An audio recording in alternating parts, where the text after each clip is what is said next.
Well, good evening, ladies and gentlemen. I'm Nigel Carrington, the Vice-Chancellor of University of the Arts London, and it's a huge pleasure for me to welcome you all here tonight. This is as you know, this is the King's Cross campus of University of the Arts London and the home of Central St Martin's, and we're really delighted to be hosting this debate on books and the human. The debate, as you know, is part of the AHRC's 10th anniversary debate series entitled The Way We Live Now, and it's a collaboration between the AHRC and UAL. The debate was conceived and proposed by Sheena Calvert, Rebecca Ross and Rebecca Wright from the Graphic Communications programme at Central St Martin's. That programme has a very long and rich tradition of involvement in the design, invention and production of books in all their forms, and it provides a unique and appropriate context for this debate. The debate and its satellite events explore the intimate relationship between books and knowledge, and between books and, most importantly, human beings. In an age when digital technologies and e-books are challenging the traditional forms of the book, what does the book as an idea, as a repository of information, and as a physical object mean to us now? And what does our changing relationship with the book say about the way we live now? We're delighted to have a distinguished panel of speakers to approach the book from the perspectives of philosophy, history, politics, literature, and creative practice. Professor Joanna Drucker, Breslau Professor of Bibliographical Studies in the Department of Information Studies at UCLA, Tom Uglow, Director of Google's Creative Lab, and UAL alum and acclaimed author Tom McCarthy, and Dr. Catherine Eagleton, Head of Asia and African Collections at the British Library. The chair of tonight's debate is Stuart Kelly, writer, critic, reviewer, and Man Booker judge. Now, alongside this debate, additional events tomorrow will explain and explore how books are conceived, crafted, experienced, and shared. These include experimental bookbinding sessions, object displays of the central lettering record led by UAL Professor of Typography Phil Baines, and a Penguin roundtable discussion with panellists including Phil Baines, CSM alum David Pearson, recently awarded Royal Designer of Industry for his distinctive and innovative contribution to the publishing industry. Earlier today, we held bespoke tours of the British Library's Sir John Ripblatt Gallery Treasures Collection. The British Libraries also very generously provided a discount for their current West Africa Word Symbol Song exhibition, which is valid until Friday this week.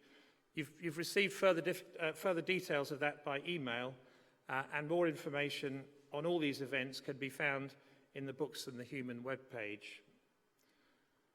So finally, a particular thank you to the AHRC, to UAL Research Management and Administration, and to the Graphic Communication Design Programme, the British Library, and all who've made this event possible.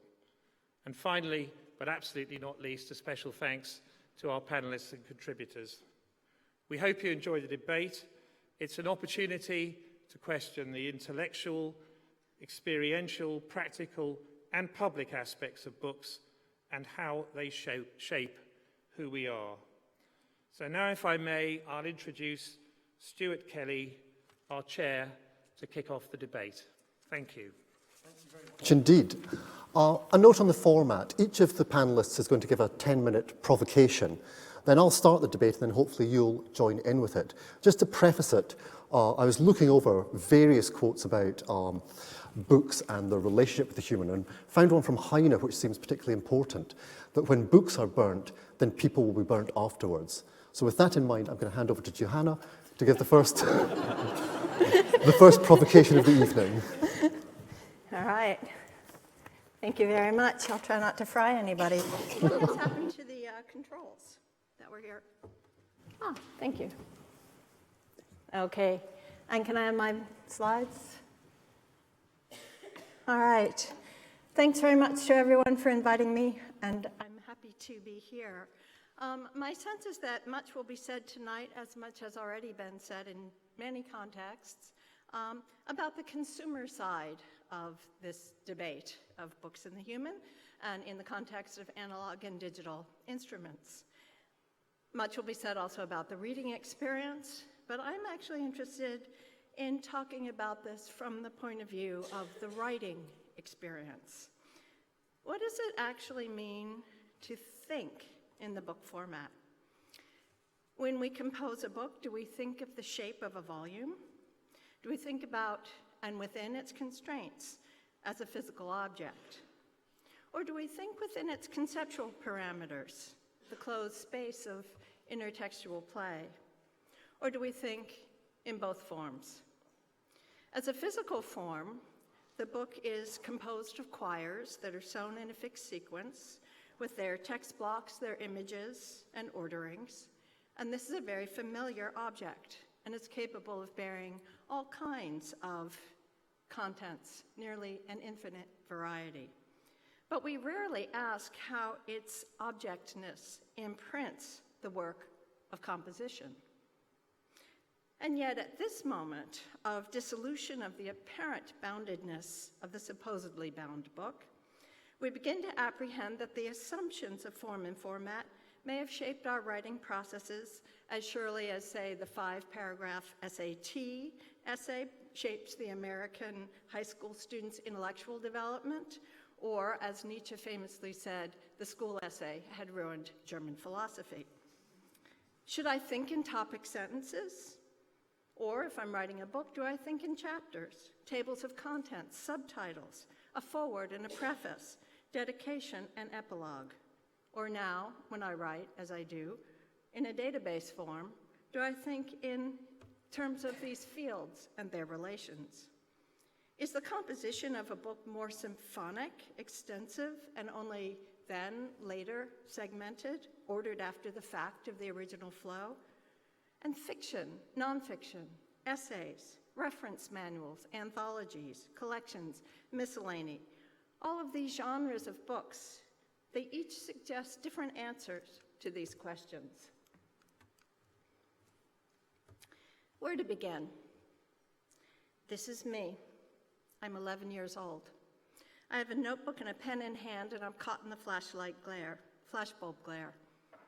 I am a writer. I am writing a book.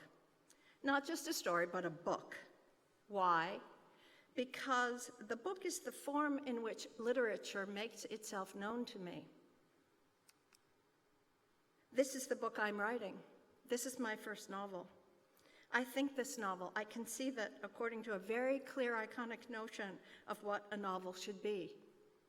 The destination for my composition is this, the bound book, like the books I read, the works of the Brontes, Jane Austen, and others. I am not simply composing a text. I am writing this so that it can be read like this. The book form, printed, bound, and published, it confers authority, but also it organizes the writer's relation to the reader's experience of the written text. 10 years later, I'll learn to print and bind, and I'll make a work in the book format. I carve the text into pages. I organize it around images, writing to fit and editing to optimize the graphical capacity of presentation and make it integral to the work. I'll go on to make many books that are written according to bibliographical codes rather than poetic or literary ones. This pseudo-bibliography from A to Z, with its activation of the paratextual apparatus throughout, links each reference, citation, line, and allusion in a web of social relations among the poets whose pseudo-works are featured in the book. This book as a literary network, a self-referential world, a bibliotextual interconnected universe. I come to understand the book then as a web of intertextual relations that are distributed across a spatial volume in which the graphical and physical features of format are used as part of the semantic field. These features signify, even if they do not have independent meaning, they structure the play of elements in this semantic field. Ultimately, I will understand that the book is a diagrammatic space, one in which the spatialized relations articulate a system of meaning production through graphical features, proximity, hierarchy, juxtaposition, and so on. When I begin my academic studies, I discovered the aesthetic experiments with composition in the book format, such as the complex dynamics of Stéphane Mallarmé's Un Coup d'Idée, originally designed in 1896, whose mobile equilibrium is organized around the central spine on which the lines and pages turn. In the Russian avant-garde, work like World Backwards from 1912, in this work we encounter the raw energy of the book conceived as a social instrument, mobilized by its circulation to be an isotope of radical thought in motion through the streams of media culture. Its codes of verbal and material production signal the subversion of mainstream values even in advance of any encounter with its text. Raymond Queneau's 100,000 billions of poems in 1961 was designed and written to activate the codex book's combinatoric potential, literalizing the rhymes and resonances at play in a bound volume.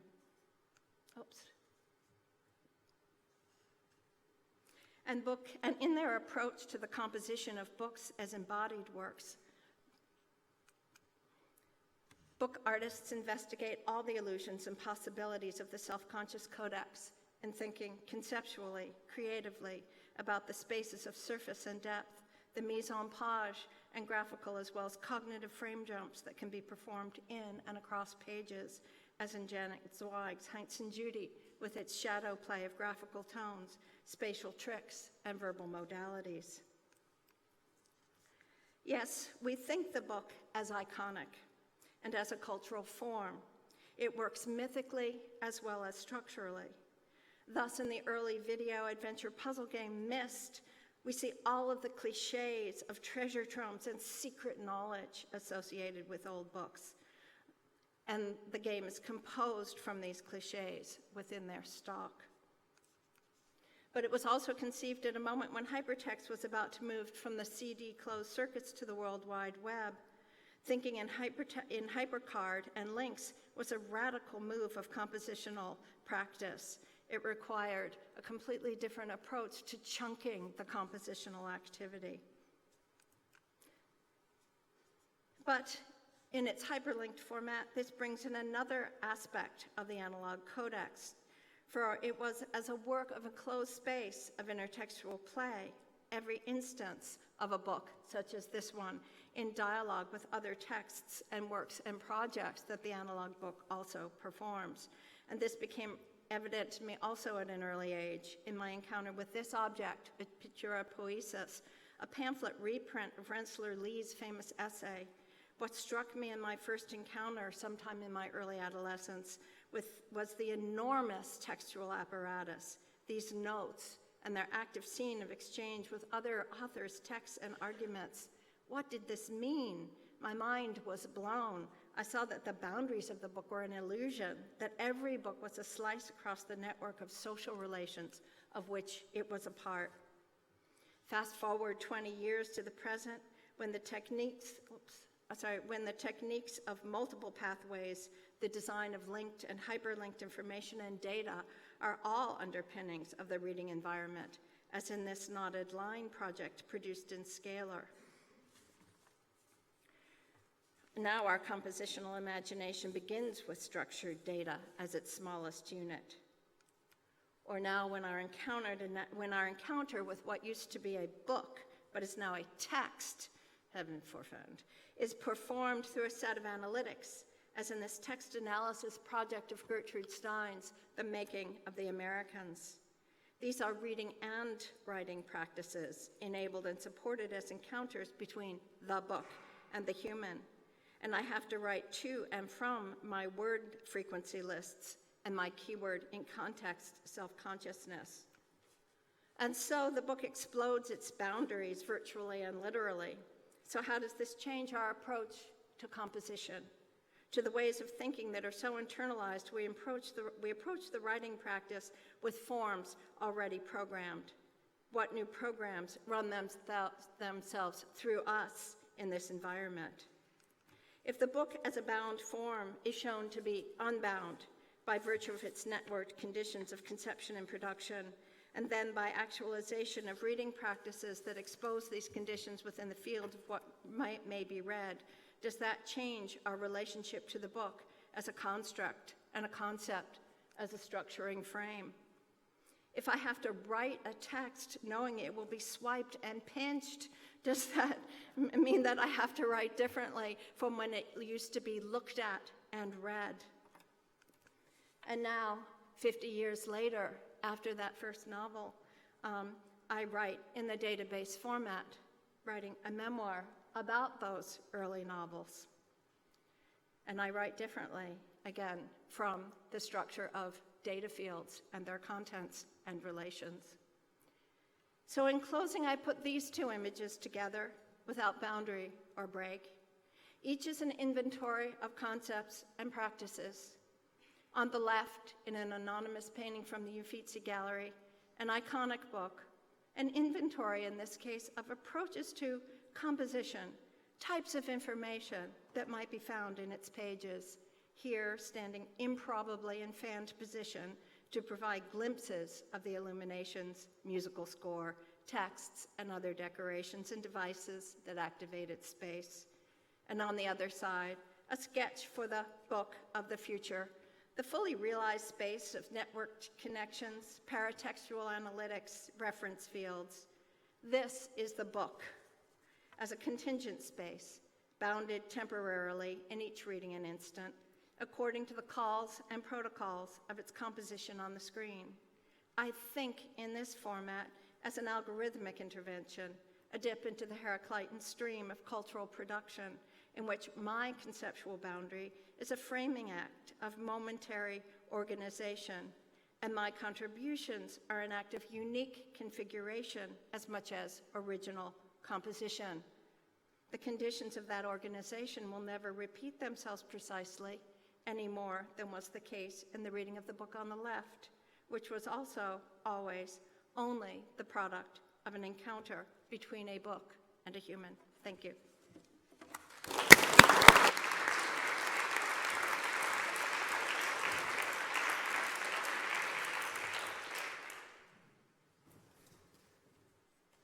Hello, my name's Tom. I work at Google.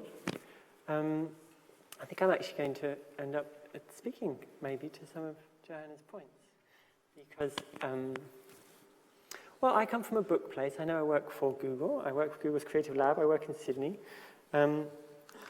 But I was brought up with books. This is my mother's library. I think I have read none of those books. And they are ingrained deeply within me. Each of them means something, and to strip out that library would be very sort of damaging to me psychologically. These are 3 snapshots over time of my library, which has traveled with me as I've moved around the world, and just recently moved house and discovered that I have 2 suitcases and 20 boxes of books. It's pretty much what I have in the world. I'm rather disturbed to see the DVDs in the middle of that section. It's also, Tom, you can probably spot a number of your books there. Johanna, there's actually a couple of your books there. These books mean something. Mean that they are not taken off shelves on a daily basis is irrelevant. On a yearly basis is irrelevant. They are, as objects, probably the most significant things in my life, and I carry them with me in terms of real things. Everything else is literally unreal. It is in a data form. It gathers digital dust on digital drives, which are scattered across the world. And actually, this is the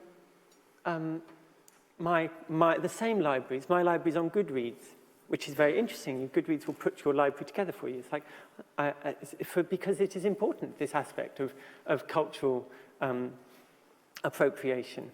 We read people by their books when you go to their homes. You read their, you scan their shelves. You're not going to read their books, but you're going to judge them, and you're going to judge them quite quickly. So it's rather amusing when you actually have a digital collection, because you get all of the books, and they're ugly, because these are the American covers. Those aren't the covers that I chose. Those are not the books that I read. So how is that cover so significant? How is it that actually sort of slightly appalls me? How is it that this layout in such a kind of, I don't know, prosaic style is slightly off-putting? What is the meaning behind these books? I think that, well, we're at a rather interesting point. I mean, we will probably all talk about this, because our relationship to information, to words, to content, to the information, to the other information around those books is changing, mainly because we are moving into a digital world. We're moving from a point where information has so long been static, has for centuries, millennia, been held in libraries in a static place. It was a physical thing that one could access. That information was accessible. And we know we're moving from that to a period of information held on servers, at least on machines. And now we're moving from that time of information being held on machines to information being cut up into tiny little packets that literally fly around the world, so that they don't exist. The information doesn't exist. The internet that we know will not exist in 10 years' time. In fact, the only internet of today that will exist will be that is printed out, bound into books, and put into someone's sort of storeroom, because it is constantly changing, it is constantly iterating. And for an entire generation, are back at the stage of information feeling much more like, well, I like this idea that there must have been a point when light switches seemed like the most extraordinary technology in the world. The idea that you could switch a light switch and light appeared. This would have been amazing. I think they actually covered it in Downton Abbey. So we were the generation, I was the generation that we sort of went through that with computers and with the internet. Google was Google with a capital G and an exclamation mark, and it was extraordinary. And yet for a generation and the next generation, Google's just Google. Information is just there. Information is just like switching on a light switch. It is just completely integral to everything and everything around you. And that's kind of profound, because really the danger is not burning books, the danger is power cuts. When servers get switched off, the libraries disappear, they are no longer there. So I've sort of, as you can imagine, a very interesting kind of relationship between my actual bibliophilia and my sort of professional practice in digital books. So it's going to seem rather strange that I'm going to talk about how I feel it's important, or the project that we've been working on is with a group called Visual Editions, called Editions at Play. And it's really about, well, normally phones are a little narrower than that, but it's about how you allow that generation to experience and explore the book through their devices, through their tools. So this generation that are on mobile phones, that's fine. Like 2 generations down the line, we were talking earlier about the amnesia of location when you have moved to a beautiful place like this. Within a few years, everyone has forgotten that you were ever actually in a beautiful old building on High Holborn. And the same with technology. As you move through technological tools, you forget. You just forget. Try explaining to yourself 10 years ago how dependent you are on your mobile phone today. Try explaining that to yourself. And then, oh, crumbs. I have no idea what's happening. So we have a project which is about allowing writers to work with books, and we set some parameters for them. A minor formatting issue. The primary principle was that books must be mobile first, or must be envisioned as mobile first, and this basically starts from a principle that it's a sort of a chicken or egg problem for the novelist, which actually Johanna just really elegantly put in a slightly more academic terms, which is that if we do not create the environments for authors to write into spaces, if you don't create the potential for authors to think about the way in which we create stories in very dynamic, non-linear, non-start on page 1, go through to page 273, then how can we expect them to think in those forms? And everyone always goes to the Choose Your Own Adventure books, because that's the only parameter, that's the only example of that explosion of parameters that we have. So it's like, yes, that, but there are so many. So we wanted to kind of create some examples of how that might work. We felt it was very important that books have pages because humans are very psychological creatures. So the segue into any cultural experience, whether that's theatre, whether it's an experience like this where everyone comes in and does their quiet little chatter, and then we come and sit on the stage and everyone goes quiet. Those are very automatic responses that allow your brain to understand where you are and what you're experiencing. Exactly the same on a mobile phone, because a mobile phone is not a book. So how do we create that psychological sense of it being a book so that you approach it as a book, as you might think of a book? And that it needs to use the dynamic qualities of the web, which really is all about ideas about time, and that time is a dimension that can be altered. And it sort of doesn't alter in a book, except in your head, except when the author takes you into other times. But when you're outside of, you stop thinking about that, then you can really play with the idea of time. You can play with the idea of space, with location, memory, motion, history, future. You've got all these wonderful tools in these little devices that allow you to completely transform what a literary journey might feel like. And then, more importantly, in a way, was we brought it back so that it was a lot simpler than that. Because the worst thing we could possibly do is scare the shit out of everyone. They sort of, the books that we have, these are not the books, and this is not the best example of this slide, but they would try to explore different aspects of that, try to explore ideas around location, or try to explore ideas around weight, whether words can have a kind of meta weight, or whether you can change books through time.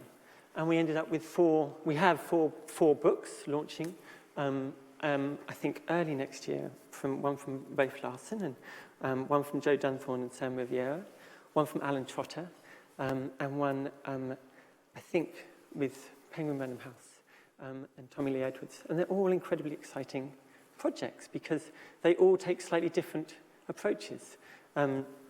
Alan's book, which deals with kind of memory and decay, and it's just really elegiac, because whereas we have read books about decay, or you've probably never read one which decays, which changes as you move backwards or forwards, so that stories can dynamically move with you. And then I think the final thing that I wanted to talk about, really, as my provocation, though that may just all be incredibly provocative, I don't know, is the sort of the rise of artificial intelligence and this extraordinary thing that's beginning to happen as computers are reading words and identifying images and are beginning to talk back to us, and what happens with our writing and our books in these sorts of formats where you no longer, we might sort of, I think Burroughs would have a lot of fun with an algorithmic writing tool and the idea that you really genuinely didn't know whose work you were reading, and whether it is incredibly important to us that it is a human that wrote the words that you read. This to me seems like the most interesting and most provocative thing I'd like to talk about. Thank you.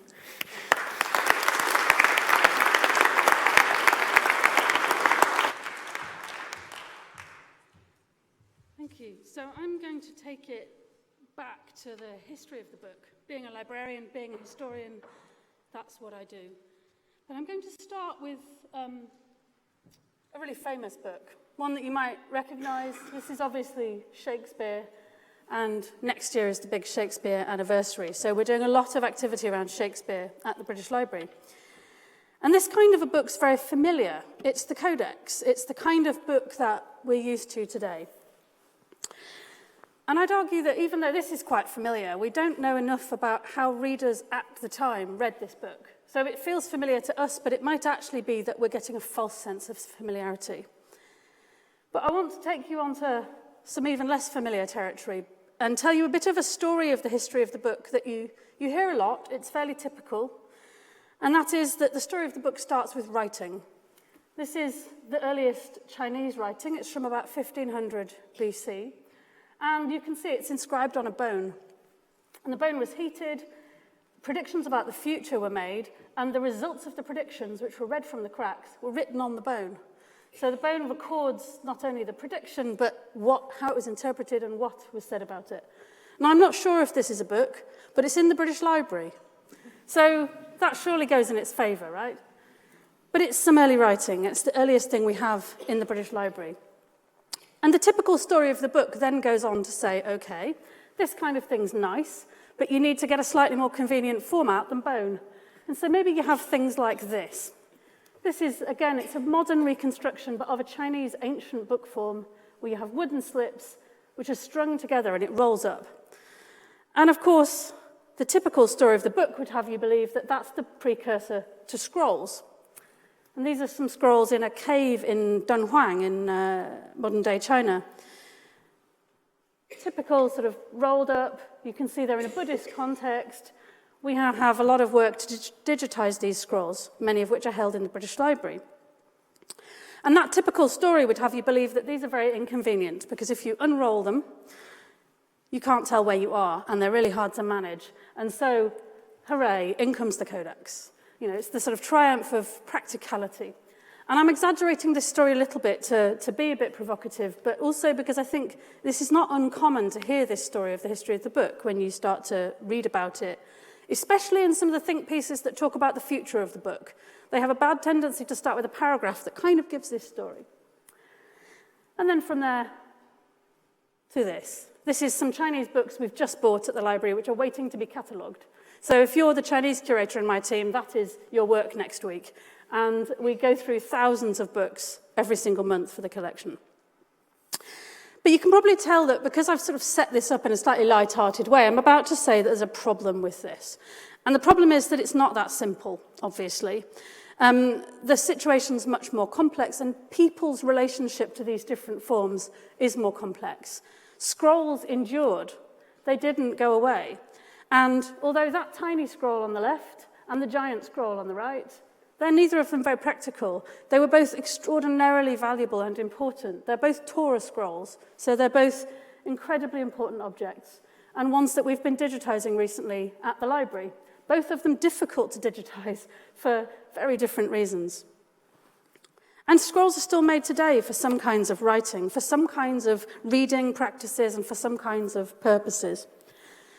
And some of those practical challenges with scrolls that have been mentioned in the past were overcome by this kind of thing, folding concertina books.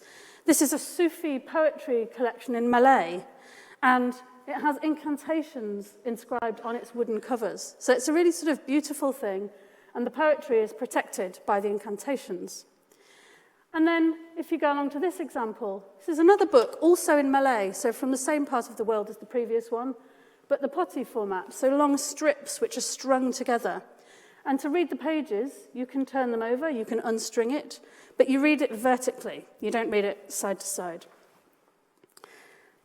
Something that those of you who go to the exhibition tomorrow will see is this object, which is called a saddlebag Quran, because you can see the pages of the Quran will fit inside that bag, and quite literally, it's intended to be carried. If you're a nomad in West Africa, which is where this is from, you might want to take your Quran with you, but it's loose leaf. So you can almost conjure in your head a romantic image of somebody on camelback crossing the Sahara, pulling out a leaf to read. In my experience, though, it's usually too windy to do that. So it's a brave camel rider who takes out his book to read, except when it's very calm. But these all prompt questions for me about reading practices, about these forms of these books and how people read them, and sort of mirroring what we just heard about writing. How do the forms of books impact on the ways people experience them, the way they read them, and the kind of presence they have for people who are reading them? You know, do people read individually? Do they read together? Do they read silently? Do they read aloud? What's the relationship between the spoken word and the written word? Because in many cultures, it's not that straightforward. There isn't one more important than the other. And things move in and out of the oral tradition and the written tradition. How do people read in schools? How do people learn to read? And how do they learn about reading? How do people read for pleasure? Do people read for pleasure? Is it devotional? Is it instructional? What do people do with these books? And what power does the word have? Words are not just there to be sort of passively consumed. This is an image also from the Africa exhibition of a Senegalese scribe writing an amulet. So the words in this case have power beyond just their meaning. They're there to create action, to create an effect. And beyond text, I mean, we heard a bit about this already, books aren't just repositories of words somehow. Beautiful pictures like this from a Burmese manuscript about the life at the palace in Burma.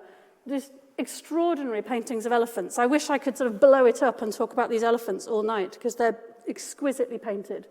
But it tells you so much about the content of the manuscript without you having to read a single word. And sometimes, as in this case, there is text to go with this image. The text's in Sanskrit, and it's a copy of the Ramayana from the 17th century from India. But if you look, you'll see the Ravana, the demon god with all the heads, at the bottom left and in the middle. Because what this is doing is telling you the story. It's almost like a graphic novel, but from India 300-400 years ago.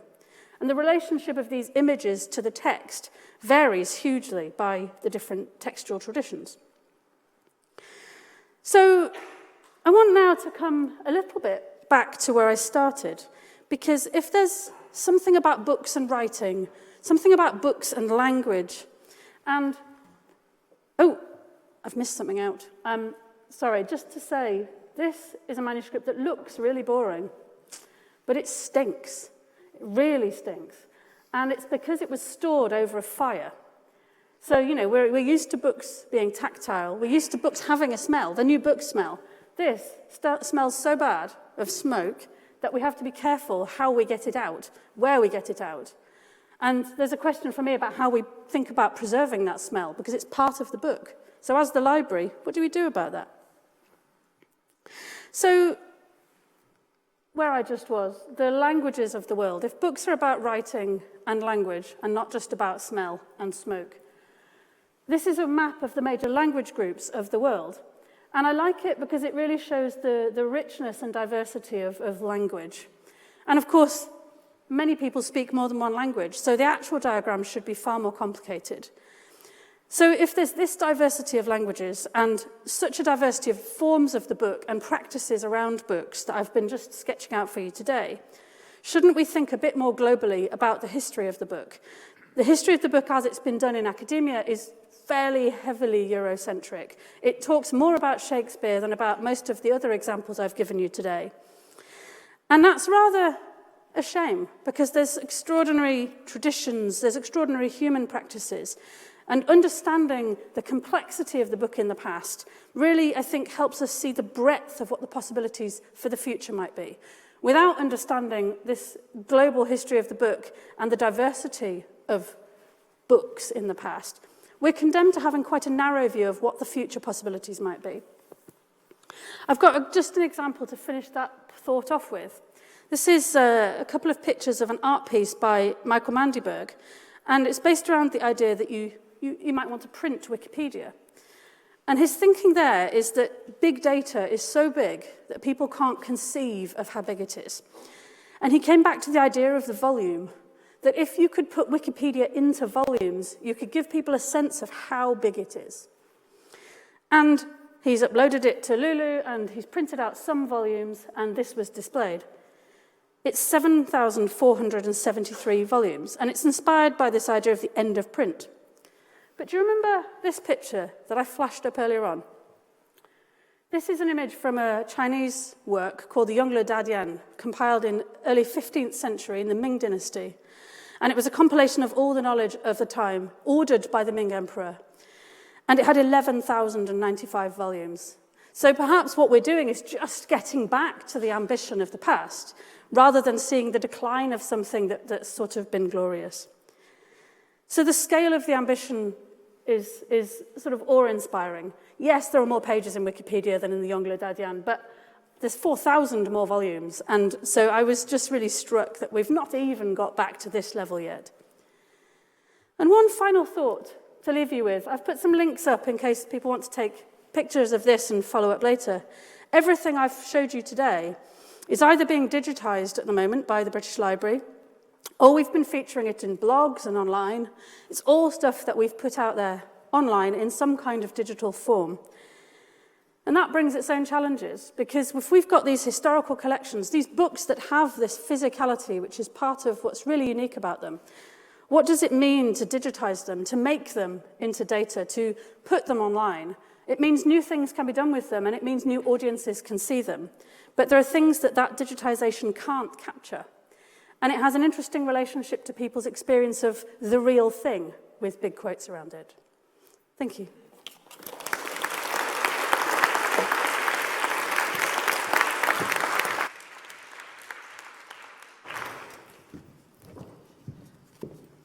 Great, thank you. So I'm just going to make some kind of cursory remarks that I'm pegging to 3 images that I've chosen. This is the first one. This is a Greek signal beacon, and I've chosen this because it features in the very opening scene of Aeschylus's Oresteia, which is, one of the founding texts of Western literature. It's a story cycle that lays down the kind of structure and thematic contours that future texts, future cycles will kind of rework right up to the present day. So in the story of Agamemnon's murder and its aftermath, we see themes like, the family, guilt, the law, the very notion of justice being kind of formulated. But before any of that story kind of gets going, right at the outset of the first of the 3 plays, we get an account of a signal crossing space, right? So the very opening of the play, a watchman comes out on the palace roof, sees a beacon, and he knows Troy has fallen. And he rouses all of Argos. And Queen Clytemnestra comes out, and she gives an amazing speech. And what's amazing about it is that the signal beacon's content, the message, Troy has fallen, is downgraded. She goes, Troy's fallen, yeah, we know that. And this is how we know. And that beacon is the last one. It's too far to see all the way to Troy. It's the last in 13 beacons that link Argos and Troy over several hundred miles. And she lists every single relay post. She spends about 3 or 4 pages saying, the signal went from Ida's summit to the crag of Lemnos, then to Mount Athos, then across the sea to the lookout towers of Machithus, etc., etc. Really nerdy, right the way down to us in Argos. She's basically sketching out the nodes and relays of a communication network.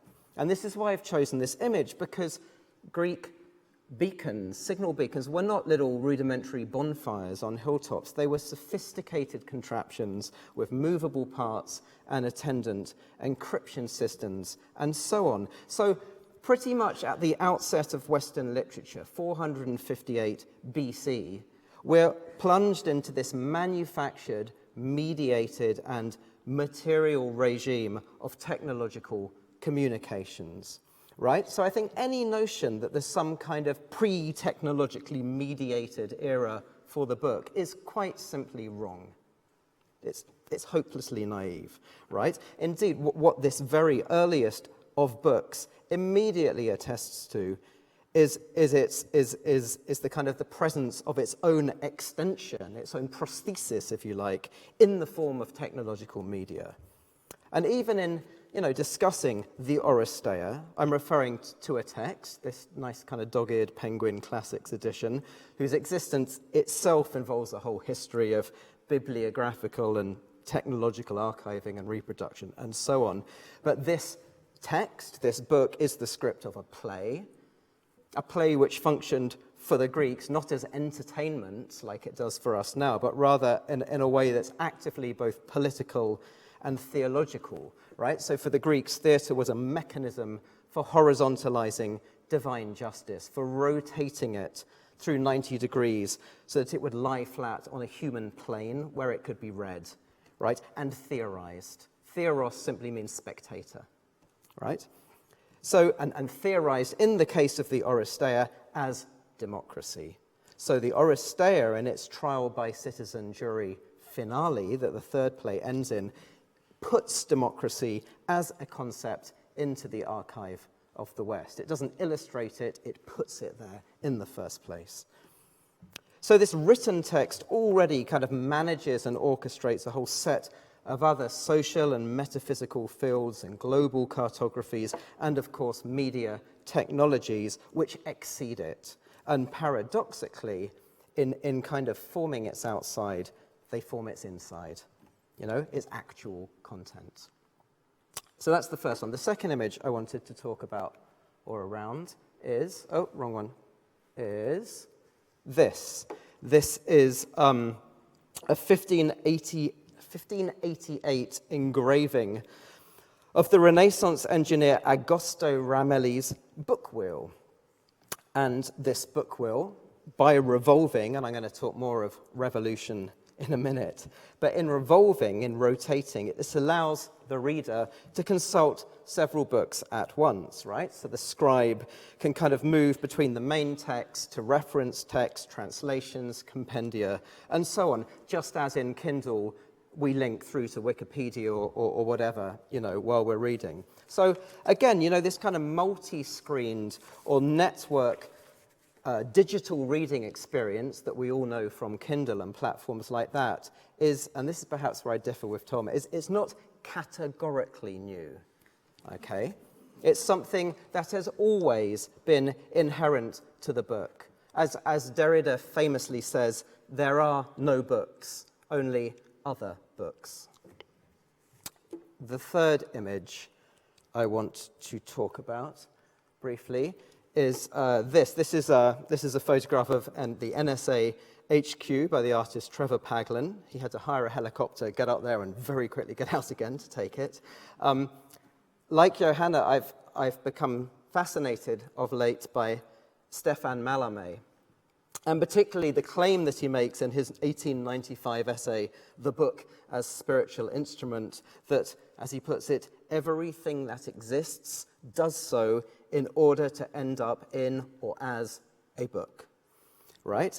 And Mallarmé conceives this eventual book as a series of links. That's the term he uses, links. He calls it this book to come, this book that everything's going to be in, is going to be a cluster grouped together in some shining circumstance, tying together the relationships among everything.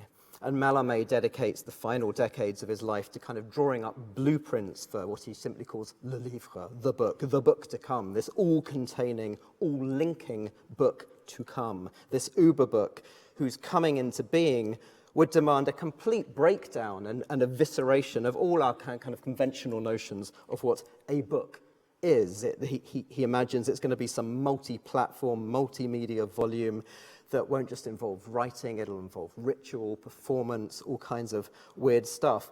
But even through this thinking, he remains kind of wedded to the formal material qualities of conventional books, right? So for Mallarmé, a book with its folds and its covers that enclose it, the book forms what he calls a tomb in miniature for our soul.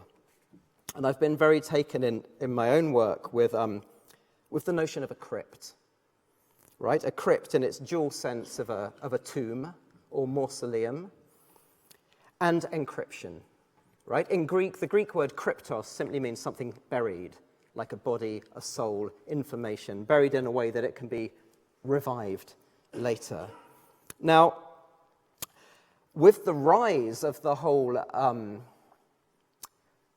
interface, with the recent interface that Edward Snowden has so chillingly revealed to us, that the zone where Google and the NSA kind of unfortunately come together, it seems to me that Mallarmé's kind of vanguard project has, in a sense, become a reality, right? The book that contains everything, all the information. It's become a reality, but not in a kind of radical way that he would have liked, one suspects, but rather in a way that perhaps has more reactionary or even totalitarian implications. So, you know, in a digital era, as this building kind of illustrates, everything kind of is written down. Everything in the world is archived, encrypted. Just by going on Facebook, just by walking down the street with an iPhone in our pocket, we have generated at every moment a score of data traces which are catalogued, right? So what kind of interests me about this, beyond the immediate kind of political questions, is that it really makes the question of agency and identity and democracy a literary question. It's a set of questions around inscription, or writing, and reading, with both these roles being far from stable. So the world is being written, is being stored, is being encrypted, but who is the author, and who gets to read it? So in a way, I mean, I think the real question, as the title of this event kind of, you know, suggests, is the question of the human subject in relation to the book. And it seems to me, sticking with this NSA thing at the moment, it seems to me that kind of mainstream liberal responses to Snowden's revelations are really inadequate, because they kind of posit a human subject who is autonomous, self-sufficient, natural, unmediated, right? Whose bastion, or the bastion of whose essential selfhood, has somehow been invaded by networks. And this is itself a false and perhaps even itself a reactionary model, because in truth, it seems to me that the human subject has always and fundamentally been enmeshed with technologies, with media, with networks, with the archive, with the crypt, and with the whole constellation that kind of takes shape around the book. Both the book and the human subject are conjoined, are co-prosthetic spaces of fiction, of spectrality, desire, and so on. Spaces in which power is consolidated and, crucially, can also be contested. And I just want to end by going back to Mallarmé, because in the first essay of his collection, Quant au livre, about the book, which is called Action Restrained, Mallarmé talks about a revolution that's taking place. And he says this is a revolution not taking place in the streets and the public square, but in form, in literary form. But of course, he recognizes that it's kind of impossible not to think of this poetic or aesthetic revolution without thinking about its political parallels or its political implications. And he interestingly concludes this essay by suggesting very elliptically that the possibility of revolution in all its senses is intimately tied in with the book, but in a kind of inverted or restrained way. And he talks of, he imagines an extreme art that might burst out glittering like a cut diamond, now or forever, within the integrity of the book. But he also says that this event will happen through a triumphant reversal, with the tacit injunction that nothing palpitating in the unknown womb of the hour, shown clear and evident to the pages, will find the hour ready, while nevertheless it may be in another time that it will cast illumination. So the book doesn't bring about revolution, it suppresses it in the sense of containing or encrypting it as potentiality, as immanence or imminence. And it does this always in relation to another book that is always to come, right? Avenir, which of course is the French word for future. So what Mallarmé is telling us, and I think we should listen to him today more than ever, is that the book belongs always and inherently to the future, which might just be another way of saying that the future belongs to the book. But I'll stop there. Thank you.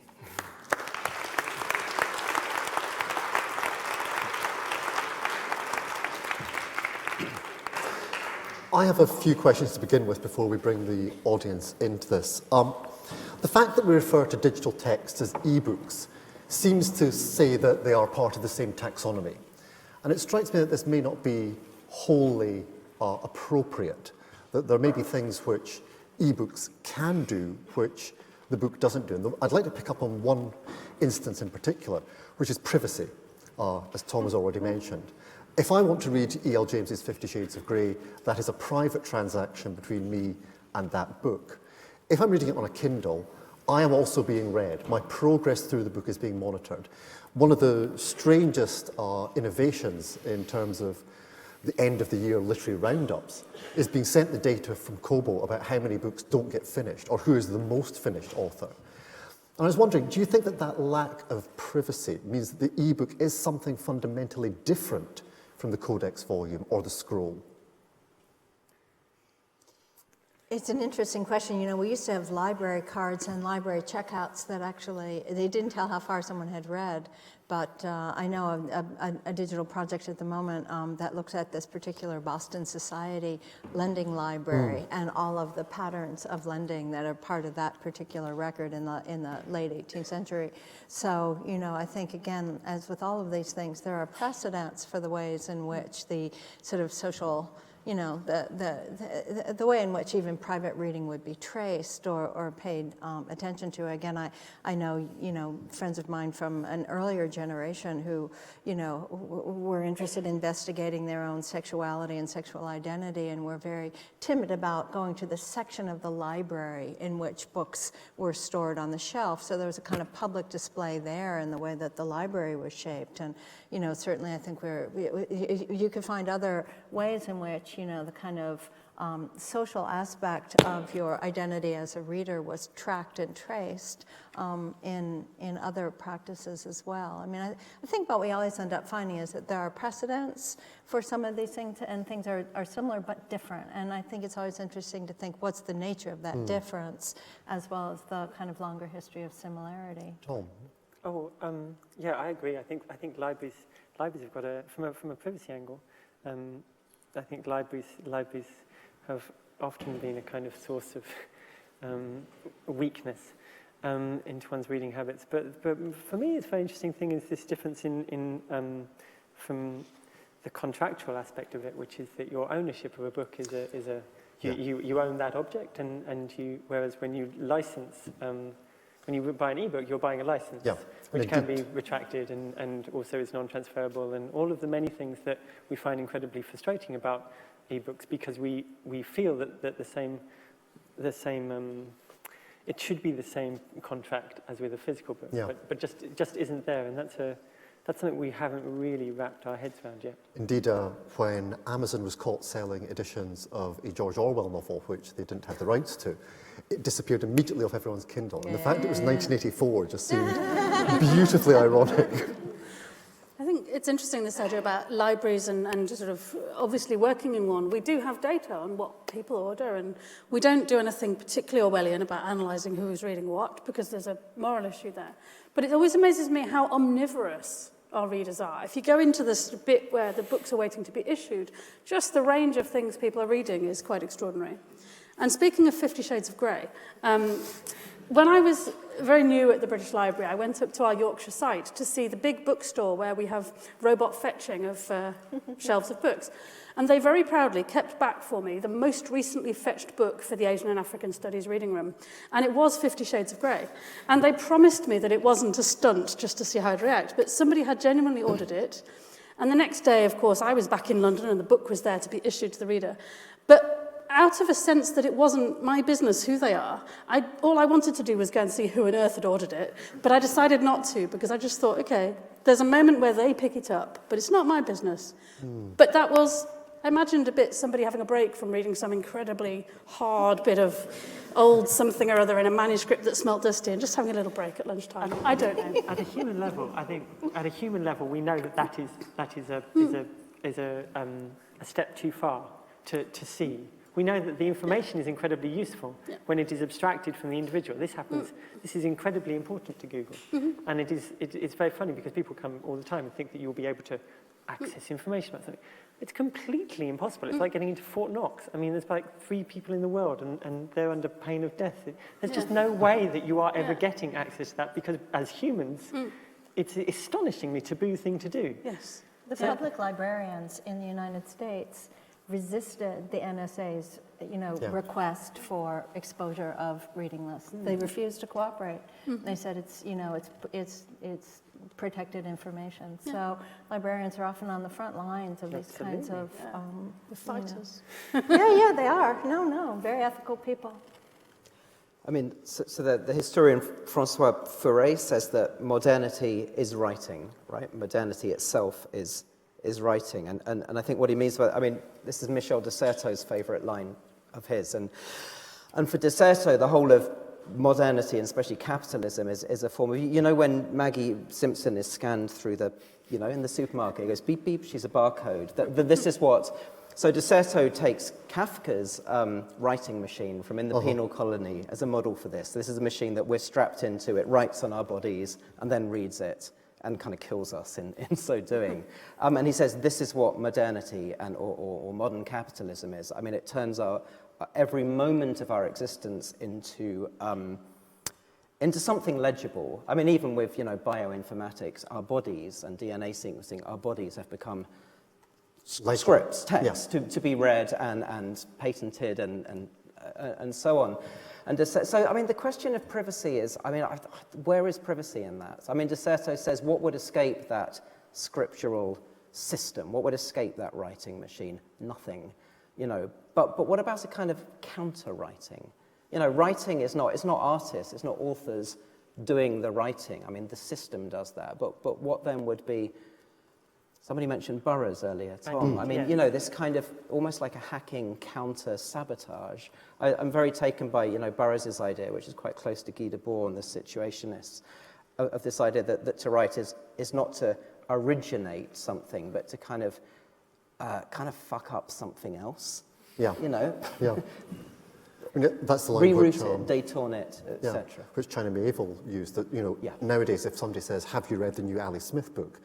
the response may well be, "Well, whose version of it?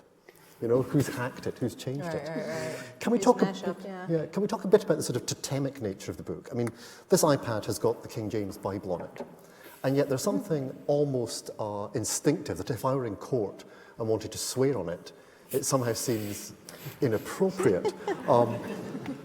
Another example would be quite a large number of Scottish revolutionaries were transported for possessing copies of Tom Paine's The Rights of Man. Now, the crucial thing was that 2 of them were illiterate.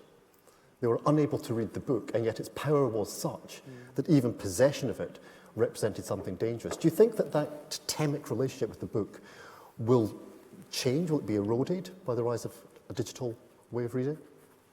Anyone jump in? I don't know. I really genuinely hope not. And yet I'm surrounded by, every single one of us talked to it. And without actually framing it, I don't think anyone framed those in particularly positive or negative. Probably I set 2 things up most definitely, in that I did book art. Like, I am born to the book and as an object, and I genuinely believe in it. I'm always sort of delighted to hear that children's books are sort of, there are more children's books being sold proportionally than previously.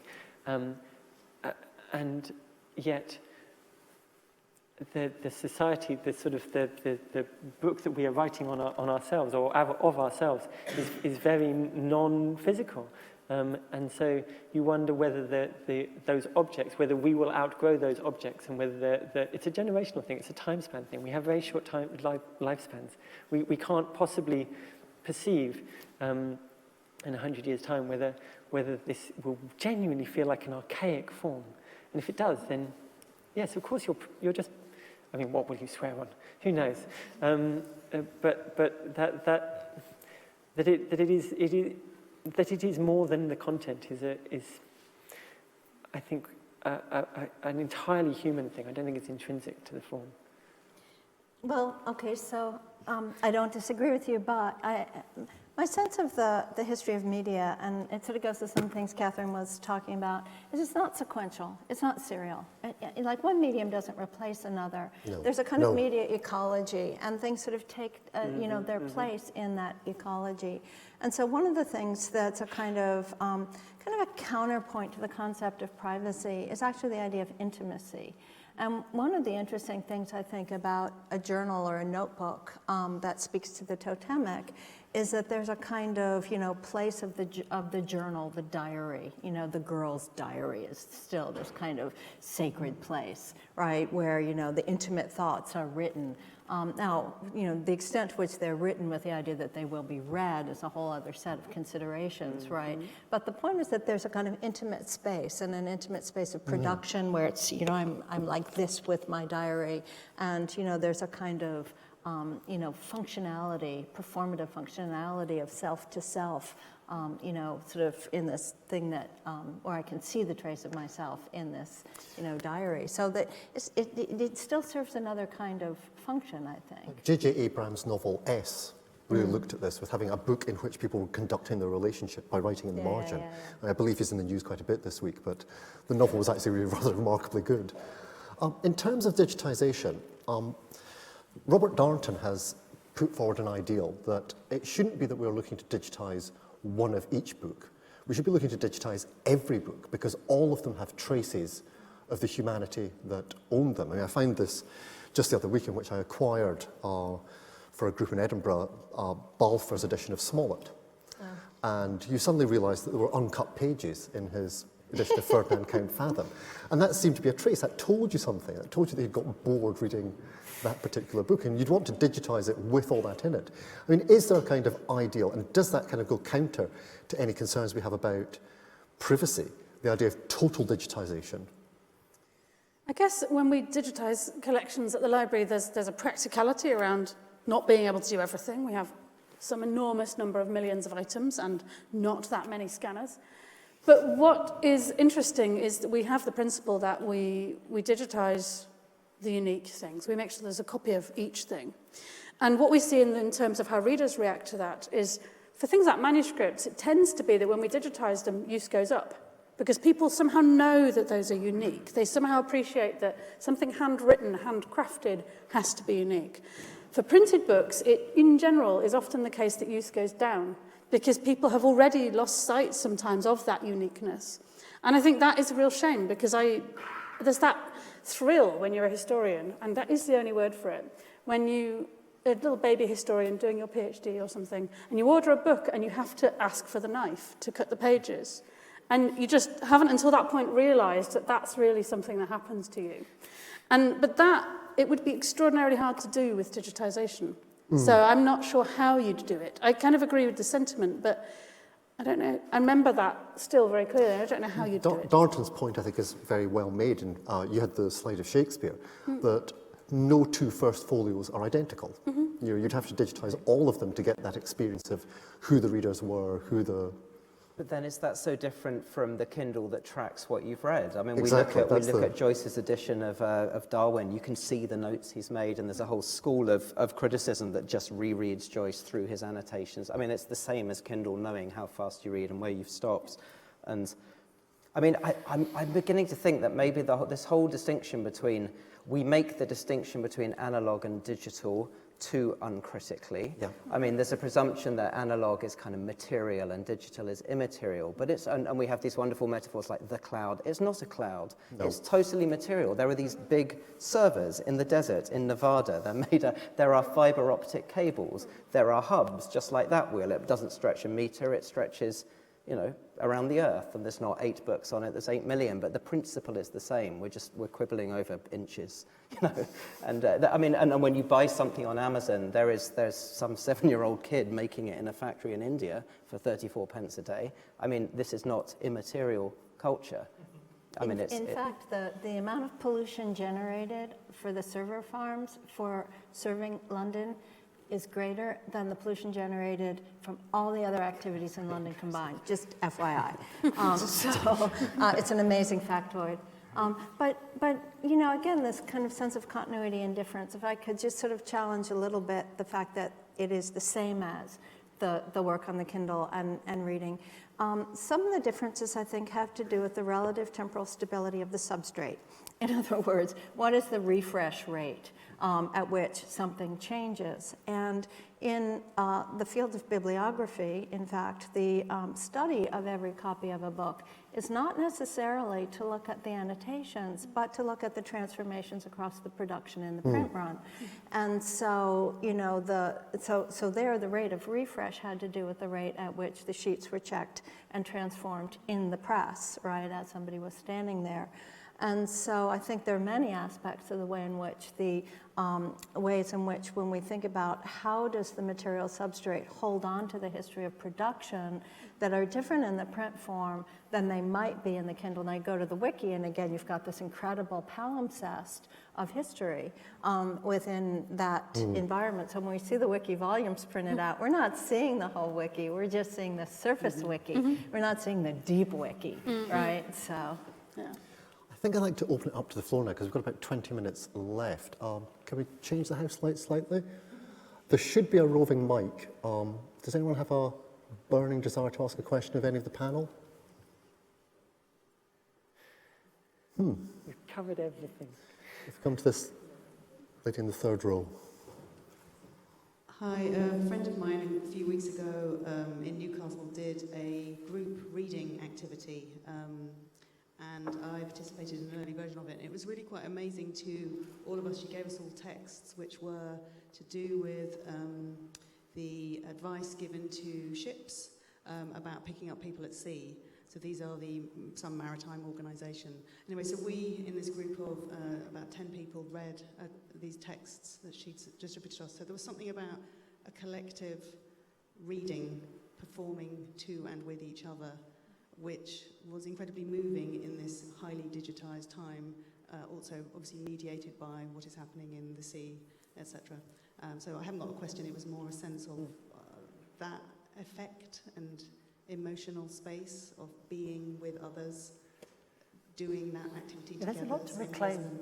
We're suffering a little bit in the digital age of assuming that everything that needs to be digital and needs to appear on a screen. I mean, an awful lot of my work is about trying to move that information away from screens and back into organic experiences that humans enjoy and that humans feel natural, with paper being a really, really good one of those. You know, we clearly have a connection that seems hard to kind of scientifically analyze with organic matter and natural materials, and certainly with each other. The idea that you know, theoretically, there's absolutely no reason why we should all be in the room together, because all you're doing is listening to our words, and we're mic'd up anyway. So, but it is a profoundly different experience than watching us on either a series of monitors or on screens. We know that, and yet it's very hard to kind of pin down the science of that. And what I hope will happen with information, digital information, is that we will somehow allow it to move back, ideally, back into books, back into paper. It's lovely to hear, you know, we can talk about substrates, we can talk about the Kindle, we can talk about how e-ink has actually been hugely neglected. There are great possibilities for the book to move from just this obsession we have with these tiny plastic devices and glass screens, and to capture this information and move it back into other substrates, into light and into audio and into paper, just because, and it's actually really remembering those moments when you have collective experience or synchronized experiences that really allows you to just every now and again, sorry, I work at Google, every now and again just go, how do we refocus on things that are more human? The information's wonderful. That's wonderful. This is a brilliant thing. All this digitized information is fabulous. But what we're complaining about is not the digitized information, it's the interface within which we're expected to experience it. It's very interesting the way that something like the silent history developed. In that it did have certain features which you've already outlined, that, you know, there were GPS-activated stories, so you'd only get them in particular places, or you'd only get them at particular times. But because no one person could have all the text, it began to build a community of readers who spoke with each other. And maybe there was a kind of commonality being found there, that, you know, be able to seek out other readers in order to get the whole interpretation. See, I think it's the moment to invert Mallarmé, actually, and rather than to say that the world exists to be put into a book, is that the book should be distributed into the world, and which is a very, it's sort of like, what are the various kinds of ubiquitous points of access and engagement, that might actually offer different kinds of social and collective experiences. But I think that too has always been inherent to the character of the book. I mean, books are, in Terminator, when every time, Arnold Schwarzenegger, he just dissolves into this quicksilver and then re-amalgamates a few meters away 5 minutes later. This is what the book is. Edwin Jabez writes brilliantly about this. Yeah. He's a rabbi and one of the great thinkers of the book. And he says a book is like being Jewish. You're continually exiled. You're continually wandering. You're never at home. Your home is in the desert of exile, but in order to kind of reconfigure. And I think the book is what Deleuze calls deterritorialization. I think, the book has always had that. The book is always, this is what I meant by its content is what is beyond itself. And then it kind of dissolves in order to run after its own content and reconfigure itself otherwise. Catherine. I think in libraries in the last decade or two, there's been quite an interesting and quite profound shift that relates to this. From the idea that libraries collect everything and put it in their store and kind of keep it to themselves, and you have to come to our building to read it, to something which is much more about looking after what we have in our buildings and adding to that, but also connecting to things that are elsewhere. Because librarians are the best people at finding stuff that I've ever met. They're complete Google ninjas, and they're brilliant at working out how to navigate a mine of potentially relevant and irrelevant information mixed together. But there's been this shift from thinking internally to really looking outwards, and I think that mirrors this shift, and that is, I think, prompted by technology as much as anything else. And it's quite powerful, but I think it really gives some fresh vigor to libraries. It's precisely what I think gives libraries a really vital role in whatever the future of the book is, because we already are not the kind of static, dusty institutions that people might have thought we might be 50 years ago before any of this even started. So it gives me a lot of hope. Can we come to this gentleman here? And then we'll come to the person in the front row there. Oh, it's just that gentleman there first. Hi. One of the speakers talked about image in relation to text. In some ways, you could say that you've had a very beneficent view of the book, rather than seeing possibly the definition and the distinction between text and image as they occur as becoming ways in which control is actually passed into the book. That books and script were a way of owning things, that images had a more open pathway to communication. In many cultures, that definition between text and image is not as strong as it is in the Western tradition that you're talking about. And I wonder if you'd like to say a little bit more about that relationship of script to power and to book in relation to the notion of the image. Oh, I got tapped for that. Okay, scripts and books and power and images. Well, if it's a question of power, I suppose, that each of these forms asserts power differently, and images have a tremendous affective power, which is part of why they become prohibited in various circumstances, I think. And of course, for it to go very sort of theory, semiotic, academic, it's like the way in which, language is articulated has a relative stability to it, that is not the case with images.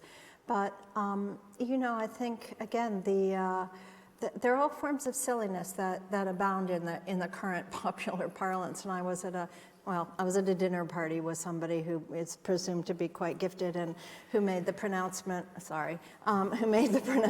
that now text and images were all the same because they all displayed on the screen in the same way. And I looked at this person and I said, so images and text are the same in books because they're all made of ink? And so again, I think that you know, the multiplicity of dimensions of the sensorium and how we read, how we understand, which again, Catherine touched on by bringing up that smoked book, I think are really important to think about as well, which is that, you know, all of our experiences as human beings are cognitively complex. We don't just channel one form of information at a time. You know, the cerebral cortex is a kind of like, you know, scanning machine that's always integrating all of these different sensory activities. I think it's one of the reasons why, as Tom was saying, we want to be in a room together, because we are actually processing all kinds of information, shifts of mood, a kind of general social atmosphere, the kind of, you know, collective attention and where it's coming and going into and out of focus in ways that are fully present to us. And so that's merely to say that, you know, I think the richness and complexity of communications are orchestrated in all kinds of ways in, you know, in these various instruments, and in, again, the situatedness of the ways in which we interact and receive them. So I didn't answer your question, but... There's something very interesting in terms of the screen and the image. I mean, particularly when you look at things like the various sort of neuromanic discussions about which bit of the brain lights up when you see great art. I mean, I looked into this experiment quite a lot. They were showing them Rothkos on an iPad. Now, the Rothko, when you see it, is 10 feet tall. It's a completely different aesthetic experience, and there's ways in which the scales are becoming quite important in this. Yeah. Well, I showed that slide of two different scrolls, one of them minuscule and one of them enormous, and it did amuse me to put them at close to the same size on the slide. And I think there is something about that it's relating to the digital and physicality, but it's also about how do we communicate some of that. The stuff about a book that isn't just the text it contains and the presence it has in all the different ways it has presence. You know, is the paper rough or smooth? Does it smell? Does it rustle when you turn the pages? Is there a frame around the text? And one of the things that really interests me is the way different cultures use blank space to draw attention to things and away from things. So almost not having images is doing a job too. There's something very interesting about the whole, as you say, the whole way it's communicated, the whole way the package comes together. And you can get some of that by digitizing and showing it to someone on an iPad, but not all of it. No. Not all of it.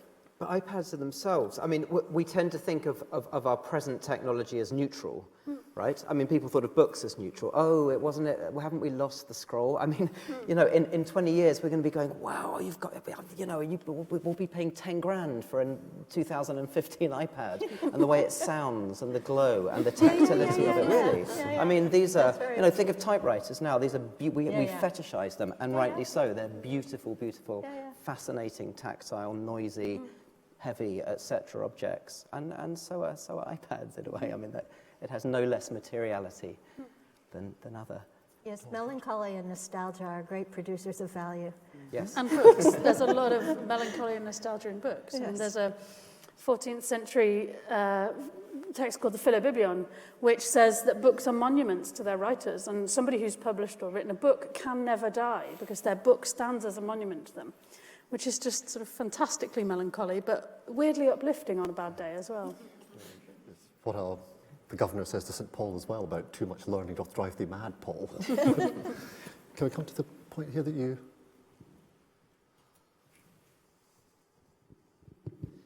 Nico MacDonald, Media Futures, we've done a lot of work, not least with AHRC and the React Hub around rethinking storytelling using digital platforms, a bit like Tom's example.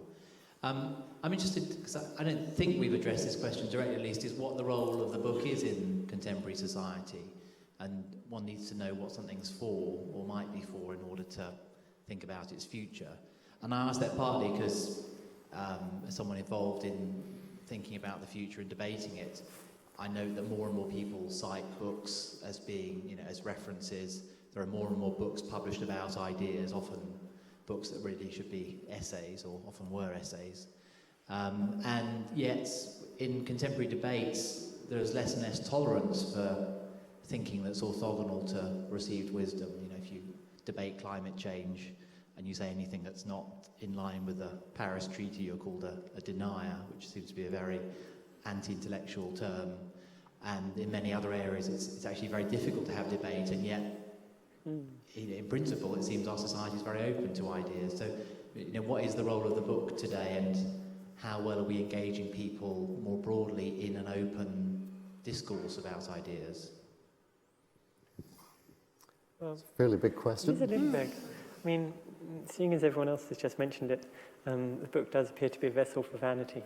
And in a society which brooks no dissent, it's effectively your only viable avenue, especially when one can self-publish, and especially when that range of books is given equal kind of veracity alongside the gatekeepers of the traditional book.